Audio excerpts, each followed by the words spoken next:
Salut tout le monde, bienvenue à cette édition spéciale d'On Jase là. Marc-André au micro et comme à l'habitude, je suis entouré de mes fidèles collaborateurs Samuel, allô, Rosemary, allô, et Clarence. allô. Et cette semaine, pour clore notre première saison, alors qu'on va prendre des vacances bien méritées pour le mois d'août, on a décidé de faire une émission un peu différente. Au lieu de vous parler d'un seul sujet, on va vous parler de plein de sujets, mais de façon très courte. Donc en fait, on se fait une émission questions-réponses. Donc on se pose chacun notre tour des questions sur des sujets qui nous intéressent. Donc on est un peu... je veux dire, vous commencez à connaître un peu nos spécialités ou les trucs qui nous intéressent. Donc on pousse là-dessus. Ça pourrait peut-être éventuellement se transformer en des émissions complètes si on voit en fait qu'il y a vraiment matière à faire ça.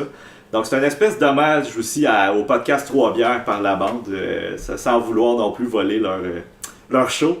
Et donc c'est ça, on va voir ce que ça va donner. Je pense que ça va être assez intéressant comme émission. Mais avant de commencer, là on enregistre ça, c'est le 24 juin, c'est la Saint-Jean. Donc bonne Saint-Jean à tous qui allez écouter ça à la fin juillet. Donc exactement, mais ce qui dit Saint-Jean dit boisson. Donc Rosemary, qu'est-ce qu'on boit cette semaine? Ben donc aujourd'hui, en premier lieu, je dirais même. Oui, effectivement, oui. Parce que c'est la Saint-Jean, on va boire plus qu'une bière. Exactement, aujourd'hui, je vais vous présenter 2 bières, pas qu'une. On est gâtés. Oui, je vous gâte de même parce que je vous aime. Le suspense est intenable. Et palpable, oui. Donc, je vais commencer par vous présenter ma première bière. L'autre viendra en cours de route. Je vais vous laisser en haleine un tout petit peu. Donc, comme première bière, je vous présente un de mes coups de cœur, vraiment, que j'ai découvert l'année passée, c'est la Ginger Beer. Non, pas très original, là, mais bon.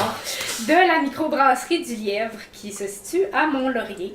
Donc, c'est une bière blonde au gingembre à 5% d'alcool. Donc, bière à la robe blonde légèrement trouble, puis à effervescence faible. Là, quand on la regarde, on voit pas beaucoup de bulles. Au nez, c'est évident. Hein, la première chose qui saute aux yeux, plutôt aux narines, c'est le gingembre avec un petit côté fruité, légèrement herbacé, puis floral. En bouche, on goûte vraiment le gingembre naturel. Vraiment, là, on a même un petit côté qui picote un peu, je trouve, comme si on se mettait vraiment un morceau de gingembre dans la bouche. On sent aussi quelques notes de céréales, d'épices, puis un peu d'agrumes. Donc, conclusion, moi, je trouve que c'est vraiment une excellente bière, très originale, qui ressemble presque, je dirais, à une boisson gazeuse au gingembre. On dirait presque même pas que c'est une bière. J'ai vraiment l'impression de boire un verre de ginger ale en ce moment. Quand même, en tout cas, moi je trouve quand même meilleur pas, que ça, mais... bien meilleur que du ginger ale, puis beaucoup moins sucré. Ouais, mais il y a vraiment un arrière-goût qui fait très ginger ale. Oui, c'est ça, on retrouve vraiment des inspirations du ginger ale. Le gingembre, il fesse dans le dash. Oui, c'est ça, comme je dis, ça m'a vraiment pris par surprise. C'est vraiment fort comme goût, puis c'est vraiment naturel. Comme je dis, on n'a pas l'impression que c'est un arôme artificiel, le gingembre, pas du tout, là. Moi, j'ai vraiment l'impression quasiment de mâcher du gingembre tout en buvant la bière. Ouais, mais encore là, il y a un petit côté acidulé qui vient tempérer un peu ce goût-là, parce que moi, habituellement, je déteste le gingembre. Tu détestes le gingembre? J'aime vraiment pas ça, puis je cacherai pas que j'ai un certain plaisir à la goûter quand même. Parce que oui, c'est la première chose qu'on sent en la goûtant, mais en même temps, on sent que c'est naturel mais tempéré. Voilà. Fait que j'aime vraiment ça. Ouais. Donc c'est un des coups de cœur que je voulais vous partager, la Ginger Beer de la Micro du Lièvre. Parfait, merci beaucoup Rosemary. Ça fait plaisir. Donc pour lancer les questions, je vais lancer les hostilités. Et Samuel... Fight! Non! T'es ma première victime. J'aimerais ça savoir parce que bon, il est prévu que la Station spatiale internationale son utilisation va se terminer quelque part dans les années 2020. Là. Ça fait quelques fois qu'il repousse un peu la date. Il y a des discussions même de peut-être vendre ça au privé. Mais enfin, ça semble être prévu pour qu'on arrête de mettre de l'argent là-dedans et d'envoyer du monde. Qu'est-ce qui se passe avec ça? Je veux dire, on a envoyé des tonnes et des tonnes dans l'espace. C'est une grosse patente, puis là, on arrête de s'en servir. Fait que, de qu'est-ce que c'est? OK. Faut comprendre que pour chaque station spatiale qui a été envoyée dans l'espace au courant de l'histoire, on peut penser à Mir qui a été la plus grosse station spatiale, le plus gros objet, en fait, envoyée dans l'espace par l'homme avant l'ISS. Qui était la station soviétique. Exactement, qui est devenue par la suite la station russe. Je trouve que ces stations-là ont une durée de vie prévue. Faut comprendre que c'est des technologies qui s'apparentent un peu à l'aéronautique, où est-ce que ce qu'on appelle le facteur de sécurité est très faible. Je vous explique vite c'est quoi un facteur de sécurité. C'est un indice finalement qu'on va donner en génie à des constructions, que ce soit un appareil avionique, là, un avion, dis-je, pas avionique. Un avion ou un bâtiment, puis dépendamment de la construction, de la nature des matériaux, de la précision nécessaire, le facteur de sécurité va varier. Pour un avion, par exemple, là, c'est très, très, très faible. On estime dans le fond que dans le fond, l'idée, c'est que pour une mesure, on va essayer d'y aller toujours un petit peu plus solide que ce qu'on prévoit. Donc, si on a besoin, par exemple, d'avoir telle longueur qui est capable de soutenir telle masse, ben on va s'assurer qu'on est capable d'aller plus loin que ça. C'est ça le facteur de sécurité. Au cas où est-ce qu'il y aurait des chocs, des trucs comme ça. Les bâtiments, en général, c'est très élevé parce qu'un bâtiment, ça coûte pas très cher à faire, des bétons, etc. Un avion, par contre, ben la coûte se trouve peut-être à 10%. Parce que l'avion, il faut qu'il soit le plus léger possible. Ben, c'est un peu la même chose pour qu'est-ce qui est en fait l'aérospatial, mais dans l'espace. Sauf que là, c'est encore plus précis. Donc, si on estime que la durée de vie de l'objet doit être de 20 ans, ben, passer 20 ans, surtout dans l'espace, où est-ce que tu n'as absolument aucune issue, c'est à 20 ans, on va considérer... Ben, enfin, ce qui est particulier avec l'ISS, c'est que c'est modulaire. Si à un moment donné, un module commence à nous inquiéter, tout ça, ben il y a moyen de l'entretenir ou tout simplement de s'en débarrasser puis d'en poser un nouveau. Puis c'est quelque chose qui est considéré aussi pour l'avenir. Là, tu m'as un peu pris les devants quand tu as parlé du privé parce que c'est encore de quoi qui est envisagé. De ce que j'ai lu récemment, le Congrès n'a pas encore trouvé une réponse. Parce que c'est le Congrès américain qui est responsable. Qui va prendre la décision, vu que c'est une décision budgétaire. Puis que, en tout cas, il y a de l'argent qui doit être alloué là-dessus, puis c'est très dispendieux. C'est près de la moitié du budget de la NASA en vol, en termes de vol humain là, qui est appliqué à ça. Le reste, bon, c'est pour le développement d'autres projets, mais c'est une très grosse part du budget de la NASA. La Station spatiale internationale est financée par plus d'une vingtaine de pays, mais il faut comprendre que les États-Unis en financent à peu près la moitié. Donc, c'est eux qui ont le gros bout du bâton. Exactement. Donc, c'est très envisageable là, que la station soit tout simplement décommissionnée, puis à ce moment-là, ben, on va la voir être désintégrée dans l'atmosphère. Il faut comprendre que l'investissement qu'on fait, c'est pas sur l'appareil en tant que tel, mais c'est sur les expériences qu'on fait à l'intérieur. Puis pour ça, la station spatiale a été très prolifique en termes de résultats. Puis a même permis, en fait, à des jeunes, à des personnes, pas du public, mais bon, des jeunes étudiants, tout ça, ou même des écoliers, de développer des projets qui soient lancés à l'intérieur même de la station. Donc, il y a vraiment un aspect ouvert que faut quand même remercier ce projet-là, même si on finit par s'en débarrasser d'une certaine façon. Faut quand même remercier ce projet-là de nous avoir avancé ici. Donc, c'est encore incertain. 2024, c'est la date butoir. 2024, d'accord. Donc à ce moment-là, est-ce qu'on vend au privé? Est-ce que le privé va en vouloir? Puis Elon Musk va l'acheter comme garage pour son char. Il va falloir qu'elle le récupère. Il va falloir qu'elle le récupère, dans la ceinture d'astéroïdes. Mais merci, c'est vraiment intéressant. Ben là, ça va être à mon tour d'en poser une à Clarence. J'ai peur. Ok. Tu fais bien. Te connaissant personnellement, bon, tu parles beaucoup de littérature, de culture, etc., mais je sais que tu as un petit plaisir coupable en tout ce qui est la météorologie. Et mon Dieu. T'es mieux d'être coupable. Je suis coupable, je suis surtout coupable d'avoir voulu devenir météorologue pendant 7 ans de ma vie. J'aurais adoré que tu me dises combien il va faire aujourd'hui. Regarde dehors, j'ai pas besoin d'un bac en sciences de l'environnement, en sciences de l'atmosphère. Non, mais tu utilises des cartes. Ah, t'es plate. Je sais. Cela dit, ma question est, on a dans la vallée du Saint-Laurent des terres assez plates, peu d'arbres, etc. En fait, c'est des plaines finalement. Là. Ça s'apparente un peu, de ce que j'en perçois en fait, à la vallée, mettons, du Mississippi, où est-ce que justement, ou la vallée de l'Ohio, où est-ce que c'est très plat. Puis bon, c'est des secteurs où est-ce qu'on retrouve beaucoup de tornades. Or, au Québec, c'est très rare qu'on en a. Est-ce que tu pourrais m'expliquer pourquoi? Bon, une chose, la réponse que je vais te donner n'est pas celle d'un météorologue aguerri, mais celle bel et bien d'un météorologue amateur. Donc, pour tous ceux qui auraient pu être mes confrères et consoeurs météorologues qui pourraient ou pas nous écouter, je m'excuse d'avance pour la partialité teintée d'ignorance de ma réponse. On s'excuse à Météo Média. Ah, merde, surtout à Pascal Yakobakis. Bref, il est à savoir qu'une tornade, à la base, ben déjà, ça tombe pas du ciel. Un peu. Un petit peu.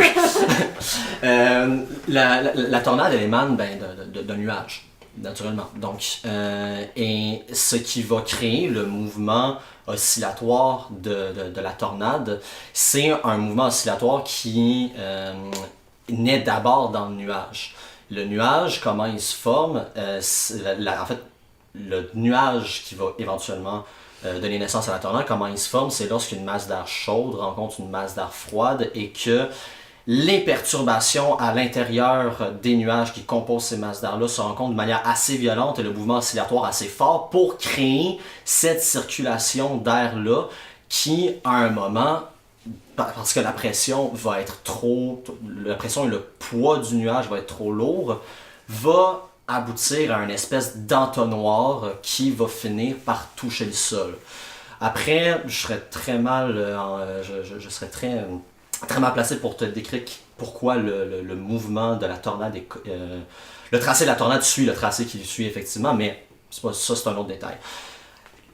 Créer la naissance d'une tornade étant d'abord un phénomène atmosphérique, tout se passe dans la formation du nuage. Le nuage, il va se créer, bon, on le sait par condensation, mais il faut savoir que tout dépendant du type de terrain et du climat de ce terrain-là, il y a certains types il y a certaines conditions atmosphériques qui vont pouvoir être plus propices à la naissance de tels nuages par rapport et moins propices à un autre. L'exemple le plus probant que je peux te donner, c'est les nuages qu'on appelle des nuages orographiques. Les nuages orographiques, ce sont des nuages qui se forment à flanc de montagne. Et la manière dont la condensation s'effectue et la manière dont la condensation s'effectue liée à la direction et la force du vent va faire en sorte que la masse d'air va être projetée sur le flanc de la montagne et de l'autre côté, la formation du nuage, lorsque les gouttelettes d'eau vont se condenser et prendre la forme du nuage, ça va lui donner une forme particulière qu'on ne trouverait pas, par exemple, dans une région qui ne serait pas montagneuse, orographique. Donc c'est pour ça que par exemple, des stratocumulus orographiques, ben, tu vas en trouver beaucoup plus dans les Rocheuses canadiennes, dans la cordillère des Andes, par rapport aux Grandes Plaines américaines ou à la vallée du Saint-Laurent. Donc déjà, il faut prendre ça en considération lorsque on pense à la formation des nuages. La raison pour laquelle il n'y a pas beaucoup de tornades ici, c'est que le climat ne le permet pas. Les zones de rencontre de ces masses d'air-là qui vont produire ces nuages-là n'entrent pas en collision sous nos latitudes. Là où, par contre, un scénario dans lequel les tornades seraient plus fréquentes au Québec serait un scénario où le climat au Québec serait beaucoup plus chaud, comparable, comme tu dis, à des régions comme l'Ohio ou le Mississippi, et dont l'influence maritime serait moins grande. Okay. Parce que la vallée du Saint-Laurent, qu'est-ce qu'il y a? Ben, il y a le Saint-Laurent. Ah, c'est ça! Ah, c'est ça! Pas fou! Donc, tout ce qui est dénivellation de terrain, type de terrain, présence d'eau, tout ça, ça va influencer le climat et on n'a tout simplement pas un climat où ce genre de collision-là peut être assez violente pour créer des tornades. Ok. Fort intéressant. Merci. Ben, ça ressemble à moi, ça. Marc, oui, tu es ma prochaine victime. J'aimerais que tu me déconstruises une idée reçue. Ok. Je vais faire l'inverse de Ikea dans ce cas-ci. Déconstruire. Ah, yeah! Ça font ça pas au montage. On passe à la prochaine. On dit partout, Ouais. dans les médias, dans le discours public, monsieur, madame, tout le monde, on insiste énormément sur le cynisme politique Oui. à notre époque. Oui. Et un cynisme qui serait tout particulièrement entretenu, nourri par la jeune génération, 18-35 ans. Oui. De un, mets ou réalité. Et de deux, si c'est une réalité, comment tu l'expliques? C'est une question assez complexe que tu me poses, qui est quand même assez multifacette. Il y a un peu de vrai puis un peu de faux, je pense. Ok. Si on s'attend vraiment au cynisme chez les jeunes, en fait, je vais commencer avec dans la population en général. Ouais. Je pense que la population en général est assez cynique du système politique et des politiciens, puis même du système politique dans son ensemble. Ok. Du gouvernement même comme institution, puis la bureaucratie en elle-même aussi. Je pense qu'il y a un cynisme rendu là qui est généralisé, qui est extrêmement grave en fait. Là. Mais si on s'attend plus au niveau des jeunes, j'ai l'impression que le cynisme est envers principalement les partis politiques. Ok. Tu sais, on regarde le printemps étudiant de 2012. Si on était cynique, on n'aurait pas fait la grève. Non, effectivement. On regarde l'implication des jeunes pour des causes sociales ou les causes environnementales, les trucs comme ça, c'est quand même présent, c'est quand même élevé comparé à d'autres époques, je crois. Ici, c'est une perception, là, j'ai vraiment pas fait de recherche là-dessus, mais ma perception, c'est ça. Donc, je pense pas qu'il y a un cynisme en tant que tel envers la politique dans le sens très large du terme. Ouais.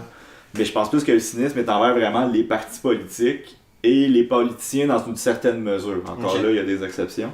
Le cynisme n'est pas orienté vers le politique, mais il est orienté vers les partis politiques. Ouais, c'est ça. Moi, c'est comme ça que je le perçois.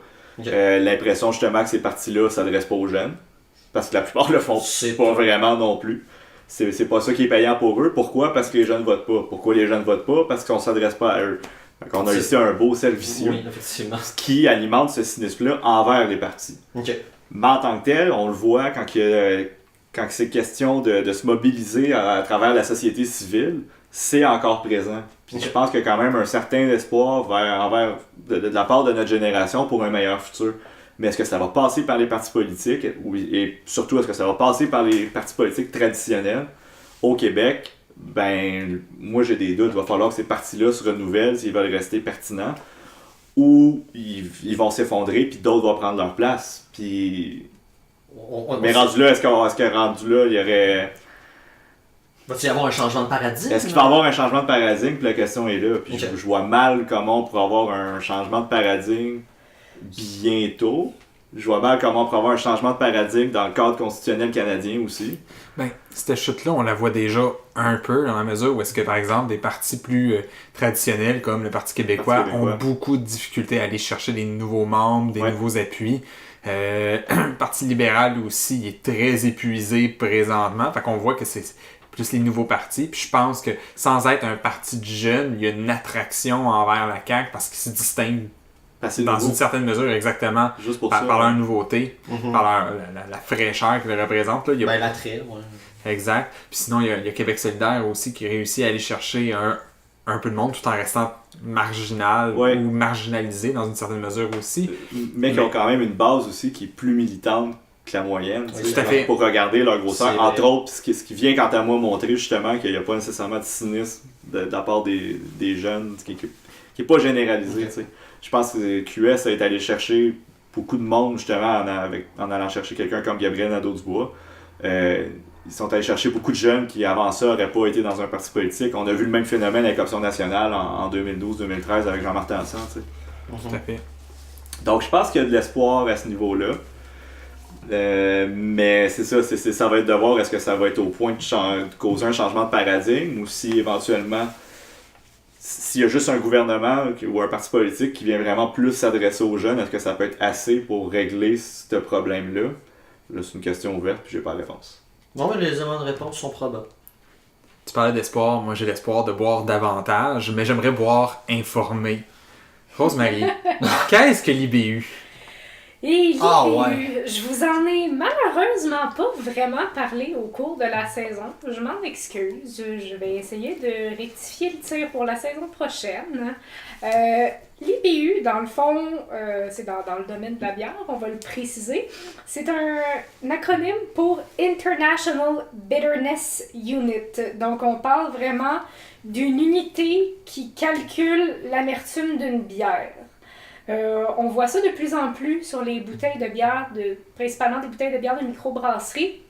Donc, il y a vraiment un indice pour donner une idée, un aperçu de l'amertume de la bière.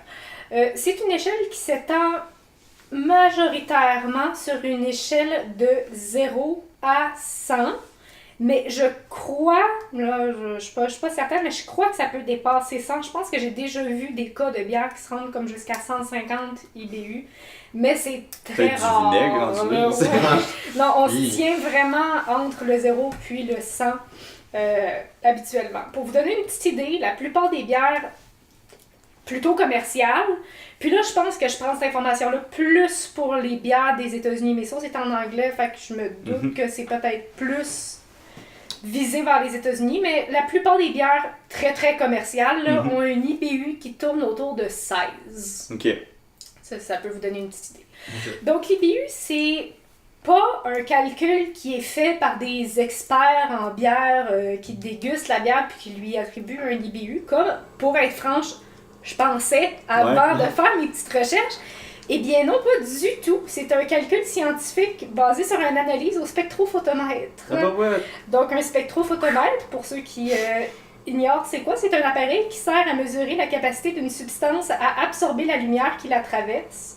C'est un appareil qui est principalement utilisé en médecine, en chimie, en physique, en bio, mais dans notre cas en biérologie. Donc, l'IBU, c'est une unité de poids d'une part par million, donc d'un ppm, d'isohumolone, qui est un acide alpha, qui est l'agent d'amertume qui provient du houblon. Donc, c'est ça, à la base, un IBU. Par contre, il faut préciser que l'IBU, de façon générale, c'est pas nécessairement synonyme d'une bière amère. L'amertume d'une bière peut être effacée par le malt, contenu dans une bière qui apporte un côté plus sucré à la bière. Je peux prendre par exemple l'exemple d'une stout qui tourne souvent, qui peut atteindre dans le fond un IBU de 50. Ce qui est quand même élevé. Il y a certaines, peut-être pas des IPA, mais il y a certaines L qui peuvent atteindre facilement le 50, là. Mais pourtant, une stout, c'est pas du tout amer à cause de la quantité de malt qu'elle contient. L'amertume peut aussi varier en fonction de ce qu'on mange et de ce qu'on boit avant ou pendant qu'on boit une bière. Bon, je vous conseille pas de boire autre chose en buvant une bière, mais mettons de boire quelque chose avant de boire une bière ou de manger en buvant une bière, ça peut vraiment falsifier comme notre perception de l'amertume de la bière. Okay. L'amertume peut aussi varier selon les méthodes de brassage utilisées, puis selon l'état du houblon. De moins en moins que le houblon est frais, moins le houblon va être amer, mais l'IBU reste le même malgré ça. Donc, est-ce qu'on peut dire que l'IBU est une mesure qui est entièrement fiable? Non, pas du tout. Mais ça donne quand même une idée là, globale de l'amertume d'une bière. Ça permet aussi, l'IBU, de classer les styles de bière. Je vous ai fait une petite liste là, qui est très très très loin d'être explicite, mais pour vous donner une idée, dans le fond, une lager va se situer la plupart du temps entre 8 et 12 IBU. Une bitter ale, par exemple, entre 30 et 40 IBU. La stout entre 30 et 50. L'IPA entre 60 et 80. L'IPA double ou l'IPA impérial, on parle de 80 à 100 IBU. Puis il y a les vins d'orge, connus aussi sous le nom de barley wine en anglais, qui se situent entre 70 et 100 IBU. Donc j'espère que j'ai répondu à ta question. J'aime quand même le fait que tu me disais le I c'est pour international. Oui. Ça veut dire que t'as une gang de scientifiques comme moment donné, d'un peu partout dans le monde qui se sont rencontrés, puis ils se sont dit, là, gang, il faudrait se trouver une échelle pour l'amertume des bières. Puis ils ont créé les. Parce que, pensez à ça, je trouve ça vraiment cool. Qu'est-ce qu'on a sur le mec? On a un photomètre. On appelle ça comment? Le congrès de la bière.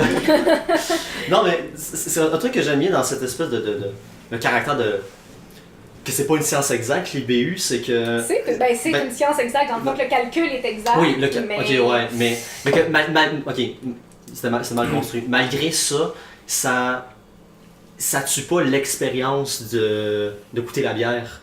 Non, c'est ça, ça catégorise, mais il y a toujours une nuance ou une marge d'erreur. Exactement, oui, tout à fait. Ça, j'aime bien. Tout à fait. Donc voilà, moi je vais renvoyer une question à Sam. Moi je te connais bien. Je sais que tu adores les robots. Ah, c'est nice, les robots. Puis bon, je voulais te parler, je sais pas si tu es un peu au courant, dans le fond, de quel est le potentiel affectif des robots par rapport à leur intelligence artificielle dans un avenir plus ou moins rapproché. Là. Je sais pas si tu as une petite idée là-dessus. C'est quoi, t'as-tu un kick sur un robot, là? Je voulais pas t'en parler, même. Pas à l'aise. Faut comprendre que la robotique, c'est plusieurs choses. Ça se distingue beaucoup de l'intelligence artificielle. Dans le sens qu'on pourrait avoir éventuellement peut-être des robots avec une intelligence artificielle assez évoluée, mais cette intelligence-là pourrait ne pas se retrouver à l'intérieur d'un robot qui interagit avec son environnement. Évidemment. Fait que là, on pourrait parler d'intelligence artificielle premièrement. Tout d'abord, les ordinateurs sont quand même de plus en plus puissants. On a accès à une puissance de calcul assez impressionnante, mais on sait que le cerveau humain dépasse encore, en termes de calcul, en termes de puissance, les ordinateurs les plus puissants aujourd'hui. C'est sûr que pour des prédictions, pour des calculs très rationnels, etc., l'ordinateur bat à plate couture l'humain, mais l'humain est composé d'une quantité incroyable de capteurs internes biologiques, que ce soit les transferts d'hormones, etc. Bon, je suis pas biologiste, mais je suis capable de... Je pense qu'on peut assumer que l'humain, là, à quantité de surface de peau qu'il a, de nerfs, etc., il perçoit beaucoup de sensations et est fortement modulé, influencé, plus encore sculpté par son environnement et par ses perceptions, finalement. Alors qu'une intelligence artificielle, ça fait pas grand-chose si tu lui donnes pas grande matière à absorber. Ouais. Fait que, je vous dirais que le potentiel affectif d'une intelligence artificielle dépend encore beaucoup, par exemple, de théories disons, de stimulation qu'on pourrait y appliquer. Si, par exemple, on réussissait à vraiment simuler les sensations de plaisir ou à la limite les flux hormonaux, peut-être que là, on commencerait à avoir un simulacre intéressant dans l'intelligence artificielle là, pour vraiment imiter, si on veut, de l'affection. Mais est-ce qu'on parle d'affection, là, ça devient un débat qui est philosophique, là, c'est très, très loin. Puis encore aujourd'hui, on est très loin de pouvoir offrir, en fait, à une intelligence artificielle autant de sensations sur lesquelles il pourrait comme, construire un jugement, etc. Donc, oui, l'intelligence artificielle avance beaucoup. Est-ce que il y a un potentiel affectif? Oui, fort probablement. Je veux dire, on est des as en tant qu'espèce pour simuler et reproduire des comportements qu'on retrouve dans la nature. Et ce, maintenant dans des mondes virtuels. Donc, j'y crois. Est-ce qu'aujourd'hui, on serait capable? Probablement, mais ça demanderait des ressources incroyables pour qu'on y arrive. Puis bon, là, je parle juste d'intelligence artificielle, mais là, après ça, d'amener un robot qui interagit avec son environnement, on arrive à peine à avoir des robots qui réussissent à marcher. Ouais. On a eu des grosses percées dans les dernières années avec des compagnies comme Boston Dynamics, qui était comme une filiale du MIT qui est devenue privée puis qui a été rachetée par Google. Puis, ça appartient à Google maintenant? Ça appartient à Google. Je savais pas. Ouais, je trouve ça quand même intéressant parce que quelques semaines, Google a dit, je fais une petite parenthèse ici, mais Google a dit qu'il n'allait pas utiliser l'intelligence artificielle qu'il est en train de développer pour des raisons militaires. Ou en fait, il y avait de la pression à l'interne pour pas qu'il le fasse, mais de mémoire, ils ont dit on le ferait pas. Mais Boston Dynamics a dit clairement que les robots qu'ils développaient, puis aller voir des vidéos sur YouTube, ça fait peur. Des genres ça ressemble à des chiens un peu, ouais, en fait, dans la forme. Oui. c'est vraiment décollissant. Oui. Puis eux autres, c'est vraiment une application purement militaire. Ben oui, mais eux autres, leur recherche était entièrement financée et axée dans un but militaire. Bon, est-ce que c'est des robots pour tuer? Pas vraiment. C'est des robots de transport de matériel, etc. Mais Ouais, après ça, l'utilisation qu'on en fait par la suite, l'avenir nous le dira. Ouais. Cela dit, reste que dans les technologies de mouvement et d'interaction avec son environnement, c'est pas mal dans les plus avancés, là, c'est des robots. Puis il y a eu une intégration d'ailleurs, bon, pour faire un lien avec l'intelligence artificielle, ils ont commencé à intégrer des intelligences artificielles à certains de ces robots-là. Ils ont entraîné une intelligence en créant un mini-robot sous la forme de peut-être un peu plus petit qu'une souris là, en termes de grosseur, avec un terrain accidenté pour qu'il pratique sur le terrain et ensuite ils ont pris cette intelligence-là, ils l'ont mis dans un robot plus massif, là, de la taille d'un chien à peu près. Et bon, ben, étant donné qu'il était déjà entraîné, ben, il était capable de se mouvoir là, dans des terrains très accidentés, que ce soit dans des forêts ou des endroits en terrain montagneux.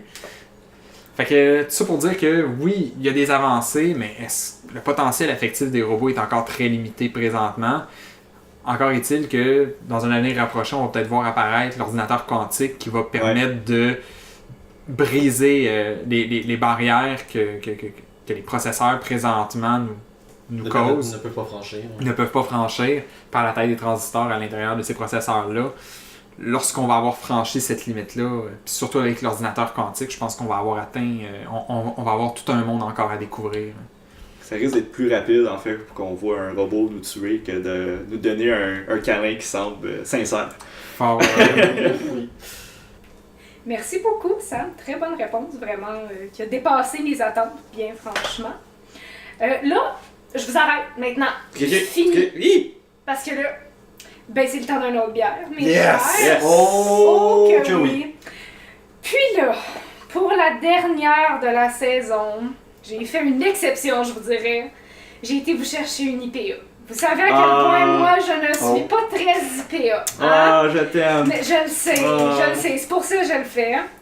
Fait que j'ai fait un compromis. Puis j'ai été vous chercher une IPA qui s'appelle la Session Rye IPA de la série Frimée, brassée par la Voie Maltais, située à Jonquière, en collaboration avec Authentique Projet microbrasserie qui est située à Ange-Gardien. Donc, c'est une session Rye IPA, comme le nom le dit très bien. Donc, une IPA de seigle à 4% d'alcool, qui est, et là, je vais le préciser pour la première fois, 55 IBU. Oh! Donc, c'est un petit peu plus bas que la moyenne des IPA. C'est pour ça que j'ai été chercher celle-là. C'est ça, je dis, j'ai fait un compromis. Hein? J'ai été chercher une IPA, mais je me suis arrangée pour l'aimer quand même. Donc, c'est une bière à la robe dorée et un peu floue, trouble. Au col mousseux moyen. Au nez, c'est quand même assez fruité pour une IPA et très aromatique. C'est pas vraiment une odeur. Tu sais, on sent quand même là, les épices et tout, mais c'est quand même atypique pour une IPA. En bouche, c'est encore une fois très fruité. On sent vraiment les saveurs de fruits tropicaux et d'agrumes. Puis on sent le seigle un peu en arrière-bouche par les notes légèrement épicées. C'est une bière d'amertume quand même moyenne au final, c'est quand même pas si pire. Moi, personnellement, je l'ai beaucoup aimé. À la première gorgée, j'y ai goûté il y a environ une semaine ou deux pour la première fois. Puis, pour la première gorgée, je l'ai trouvée un peu rough. Okay. Mais plus on en boit, je trouve, plus elle est douce. Ah, bah, je l'aime, là. Je m'en doutais Ah, bien. je suis heureux en ce moment. Donc, c'est ça. Mais pour Genre, vrai, je pourrais partir sur une dérape sur une bière comme ça. Là. pour vrai, je suis quand même contente parce que c'est ça. Je suis pas une grande fan d'IPA, mais j'ai quand même réussi à en trouver une que j'ai bien aimée. Vraiment, là, je vais être sincère. Donc, je vous rappelle le nom, c'est la Session Rye IPA de la série Frimée, de la Voie Maltais et collaboration avec Authentique Projet. Avoir sa face, moi je veux que Clarence soit honnête. Ah, je ne voyais même pas! C'est une 55 IBU, me dire mon expérience m'a plus l'air de me donner une 80 IBU. Ah oui, boy. vraiment? Alors, j'exagère, mais moi, je suis pas le triple d'IPA à la Mais moi non base. plus, comme je te Mais dis. l'amertume reste trop en bouche à mon goût encore. Par contre, tu parlais du côté fruité, je le sens quand même. Oui, Puis non, il est définitivement ça- très présent, non? Non, c'est fort bienvenu, comme vous me dire. Mais non, très bon choix pareil. Je la trouve Merci riche bien. en goût. Oui, elle est très riche. Elle est très douce aussi, mais pas douce, je dirais légère. Très, là. très goûteuse. Ouais, elle est très goûteuse, mais Ouais. elle descend bien. Elle descend bien, Vraiment. effectivement. Là, j'ai une question fatidique à poser à Marc ici. Oui. Là, Ouais. moi j'ai 2 amis, ok? Ok. J'ai Kim, puis j'ai le petit Donald. ok? Donald. Ouais. Fait que le petit Donald et le petit Kim se sont serrés à la main, là, une couple de semaines. Ouais. Puis, bon, on s'entend, là, c'est un gros photoshoot. Mais, reste que les pourparlers sont établis, Mhm. puis on semble tendre vers un accord de paix, finalement, en Corée. En tout cas, Ouais, ok. Continue. dans cette perspective-là, disons que tout va bien, Ouais. puis que la paix est signée entre la Corée du Nord et la Corée du Sud. Ouais. Est-ce qu'il y a des chances qu'on considère Donald Trump comme l'artisan de la chose? Et si oui, est-ce qu'il pourrait gagner un Nobel de la paix? Il y a plusieurs niveaux à ta question. Ok, mettons qu'il y a un accord de paix qui est signé entre le Nord et le Sud, puis que cet accord de paix-là inclut que la Corée du Nord se départit de ses armes nucléaires, qu'il y a une visite, il y a une supervision sous l'égide de l'ONU, par exemple, pour s'assurer que leur site de test soit démantelé, que les sites de production d'uranium, d'enrichissement d'uranium soient démantelés, etc., etc. Et que les États-Unis ont joué un rôle vraiment de... En fait, les États-Unis doivent être présents pour un accord de paix entre le Nord et le Sud. Si je ne me trompe pas, si j'ai bien compris la situation, en fait, c'est une des conditions de l'armistice qui avait été signée en 1953. Donc c'est sûr que les États-Unis seraient impliqués à un niveau ou à un autre. Si ça arrive, je crois que Trump mériterait d'être un co-lauréat du prix Nobel de la paix. Et surtout avec le président sud-coréen qui lui fait la vraie game en ce moment, qui se passe en dessous, qui a compris que s'il voulait avoir Trump de son bord, qu'il laisse le spotlight, qu'il dise ce qu'il a à dire, qu'il fasse une belle job de PR et de communication, puis que lui qui fasse ça plus tranquille en dessous. Les vrais rapprochements en ce moment entre la Corée du Nord et les États-Unis sont en bonne partie à cause de lui qui arrive. Mais ça, c'est un tabarouette de gros si, tu sais. C'est beaucoup de si, puis beaucoup de mais. Puis ça me... Tu sais, on n'a pas à retenir notre souffle pour voir Donald Trump gagner le prix Nobel de la paix. Je pense que ça va être ça va prendre beaucoup de temps avant d'arriver parce que je serais surpris qu'il y ait un accord de paix vraiment qui soit signé entre le Nord et le Sud. Tu parlais de l'influence de la Corée du Sud. Oui. Oui, ok. La présence des États-Unis est une condition sine qua non pour qu'il y ait un accord de paix qui soit signé. Oui. Mais pourquoi est-ce que la Corée du Sud a tant besoin de s'effacer? Rendu là, c'est plus vraiment, c'est un rôle, c'est une question de personnalité. Ok. C'est à cause de Donald Trump, du gros bébé qu'il est, qui veut tout le temps avoir le spotlight. Le président sud-coréen a juste compris la game.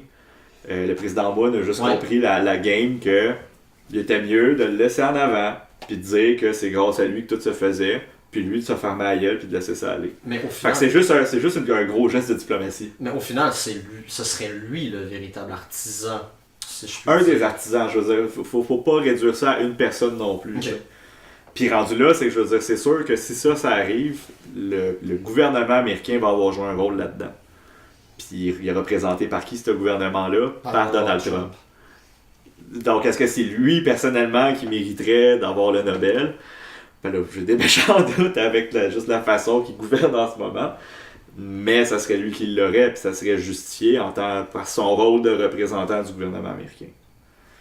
Brièvement, ce serait quoi les plus gros bloquants pour cette signature de paix-là? Ça va dépendre, entre autres, à quel point la Corée du Sud puis les États-Unis vont vouloir mettre des clauses pour signer cet accord de paix-là, pour officiellement arrêter la guerre de Corée, qui n'est toujours pas arrêtée, qui a seulement un armistice depuis 1953. Auparavant, ça aurait été, avant même d'avoir un sommet entre le leader suprême nord-coréen et le président américain, toutes les autres avant ont refusé. C'est pas la première fois que les Nord-Coréens proposent ça, là. Mais ils ont refusé parce qu'ils voulaient avoir en échange des gains significatifs. Ça, c'est pas arrivé avec Trump. Ensuite, là, les Nord-Coréens ont détruit un site de tir de missiles.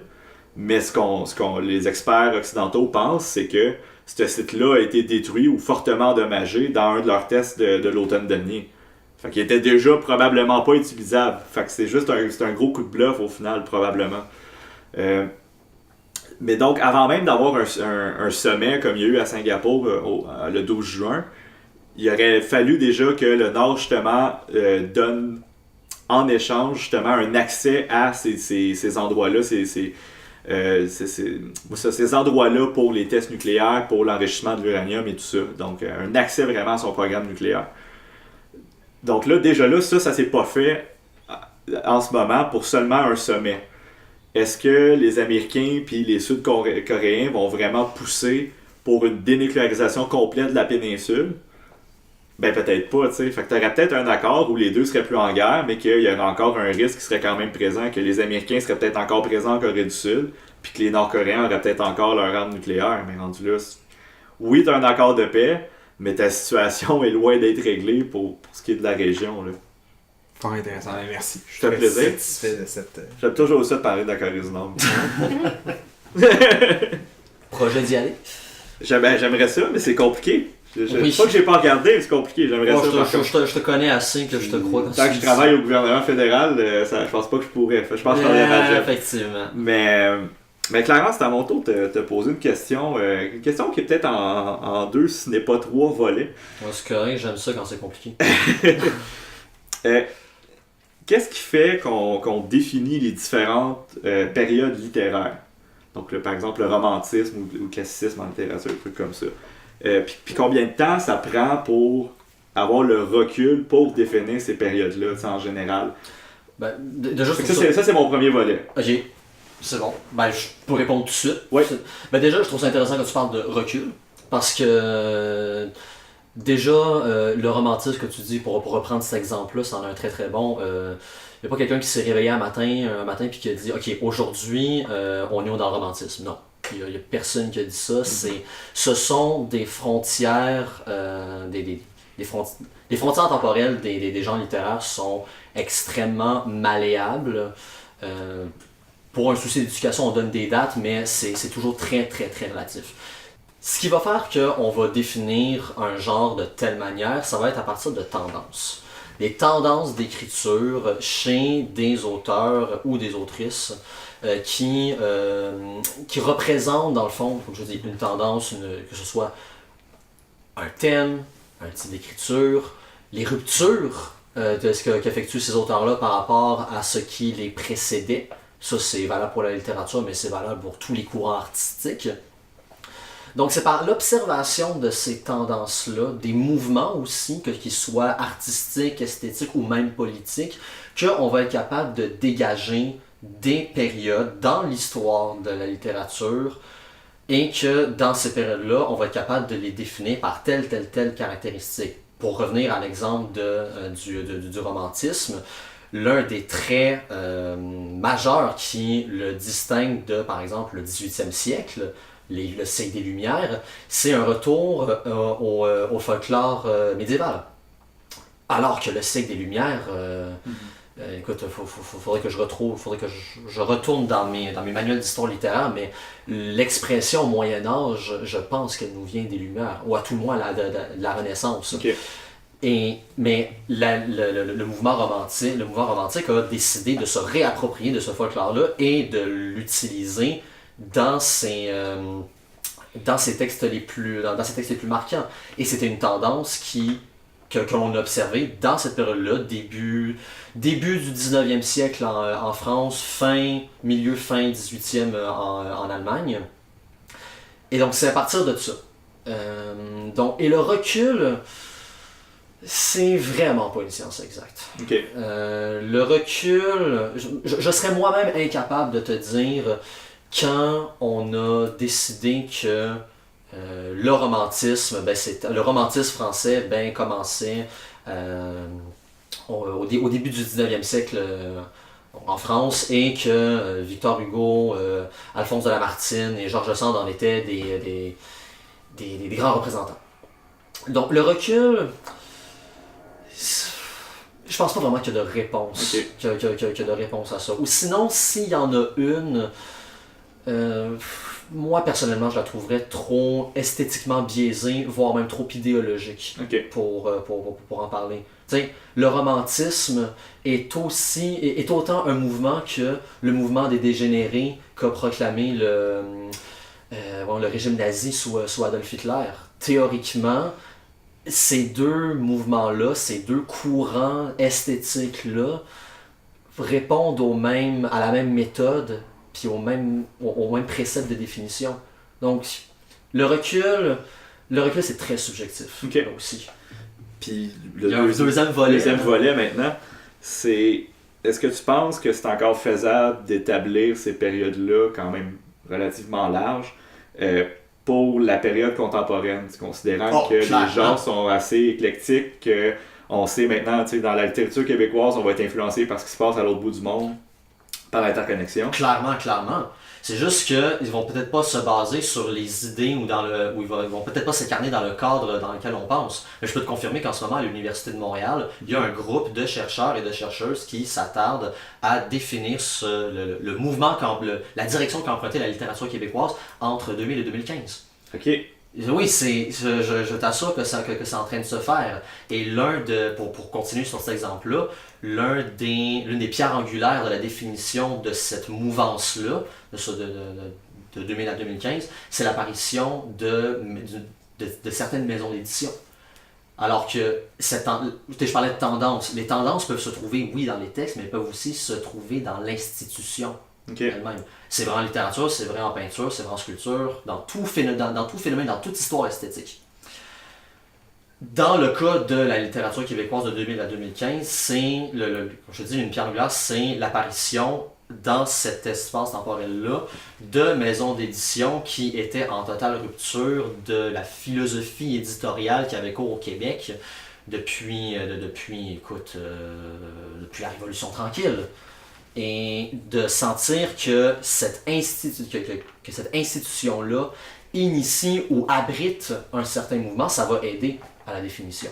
Mais c'est juste qu'on va peut-être pas parler de mouvement à grande échelle.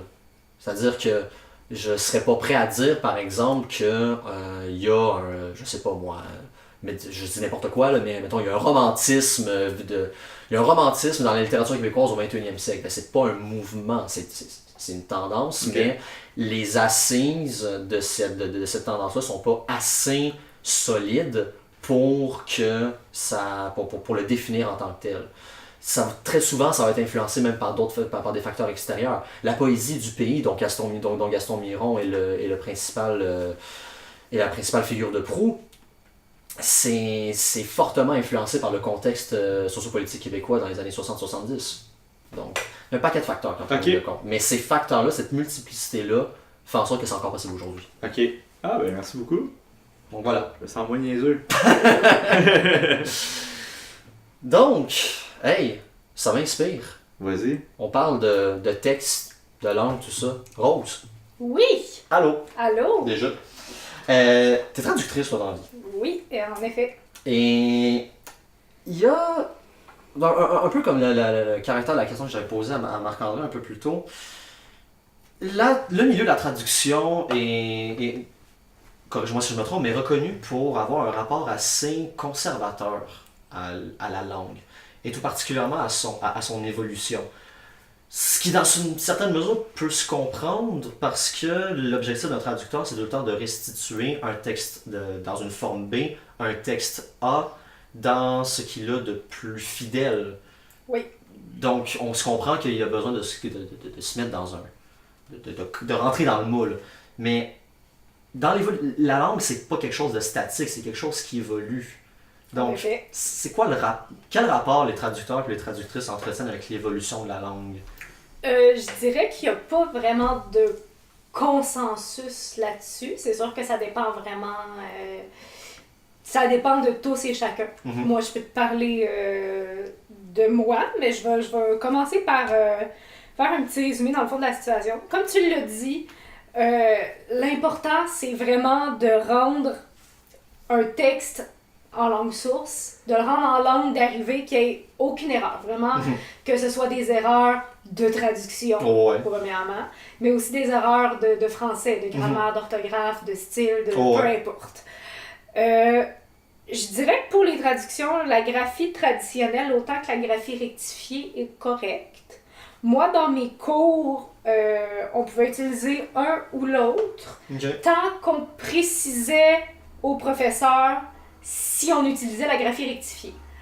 Donc, on voit que déjà, à la base, on tend plus vers la graphie traditionnelle quand même que la graphie rectifiée. Mais je dirais que l'utilisation de l'un ou l'autre dépend beaucoup du client pour lequel on travaille.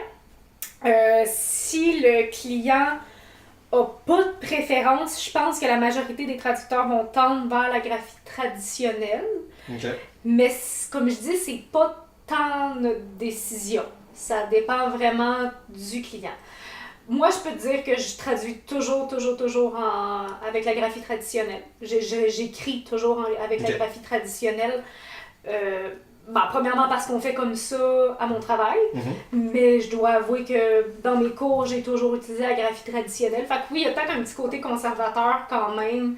Moi, je trouve que la langue perd un peu de sa beauté puis de ses nuances, ses exceptions en utilisant la graphie rectifiée. Donc, encore là, c'est vraiment une question de préférence, là, puis c'est une question personnelle. Vraiment. Puis le rapport au néologisme, je sais que souvent c'est un peu mis de côté, mais est-ce qu'il n'y aurait pas une place au néologisme dans la traduction? Oui, définitivement. Encore là, ça dépend beaucoup du client, ça dépend beaucoup du domaine. Si c'est un néologisme qui est accepté, que ce soit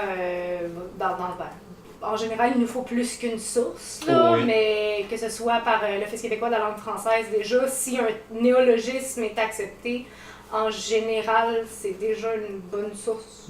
C'est comme quoi on peut l'utiliser. Je dirais que la création de néologismes est peut-être plus rare en traduction, à moins qu'on parle de traduction littéraire. Là, on peut se permettre on peut se permettre un plus grand lousse là, à ce niveau-là. Mais sinon, en général, on n'en utilisera pas tant. Quoi qu'on va préférer parfois utiliser un néologisme qu'un anglicisme. Ou non, naturellement, oui. Mais... même dans le milieu littéraire, je me rends compte que c'est pas super consensuel. Il y a une nouvelle traduction de 1984 de George Orwell qui est sortie dernièrement. Et dans cette nouvelle traduction-là, le traducteur ou la traductrice, je pense, a remplacé le terme de novlangue par néo-parler. Arc.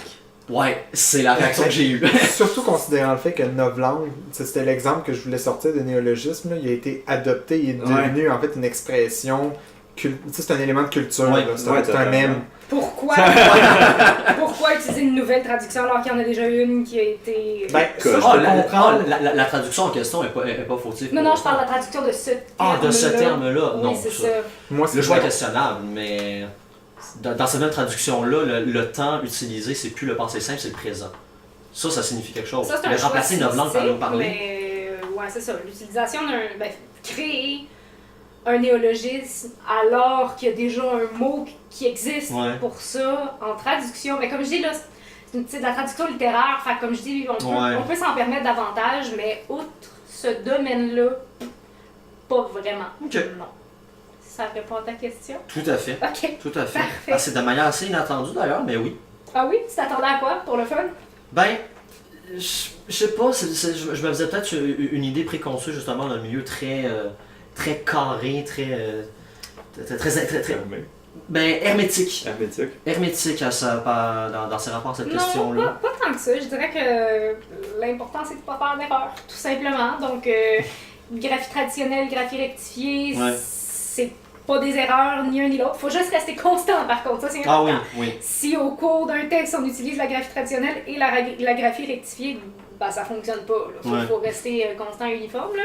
Naturellement. Mais non, je dirais que même s'il y a une tendance à plus utiliser la graphie traditionnelle, je pense pas que les traductions sont vraiment tant fermées à l'idée d'utiliser la graphie rectifiée. Claude Grosbois aurait fait un très mauvais traducteur. Encore que traduire quelque chose en explorien, ça pourrait être drôle. En effet, je serais curieuse de voir ça, bien franchement. Fait que c'est ça qui conclut cette émission spéciale et notre dernier épisode. Notre saison complète. Notre saison 1. Merci à vous trois. Je suis vraiment content que vous ayez embarqué dans cette aventure-là avec moi. Ben, merci à toi de nous avoir proposé cette aventure-là. Vraiment, je pense que tout le monde a eu beaucoup de plaisir à travers ça. Oui, on confirme. Puis merci à vous, chers auditeurs, chères auditrices, de nous écouter. Je pense qu'on s'améliore, je l'espère, constamment. Puis on le fait entre autres avec votre feedback. On commence à grossir tranquillement, mais sûrement. On espère peut-être grossir un peu plus vite à la saison 2, c'est des objectifs qu'on se donne. On se donne l'été aussi pour penser comment améliorer le show. Donc si jamais vous avez des idées, des suggestions, écrivez-nous, ça va nous faire plaisir d'être en contact avec vous. Je vous rappelle qu'on est disponible sur Podbean, Google Play, YouTube et Apple Podcasts. Très important pour Apple Podcasts de nous laisser 5 étoiles et des commentaires. Aussi, il y a notre page Facebook, si vous pouvez aller la liker si ce n'est pas déjà fait, ainsi que la partager à vos amis que vous pensez qu'ils pourraient aimer le show. Donc, encore une fois, merci. C'est ce qui clôt notre première saison et cet épisode spécial. Donc, on se retrouve quelque part en septembre. Bye bye! À bientôt! Bye.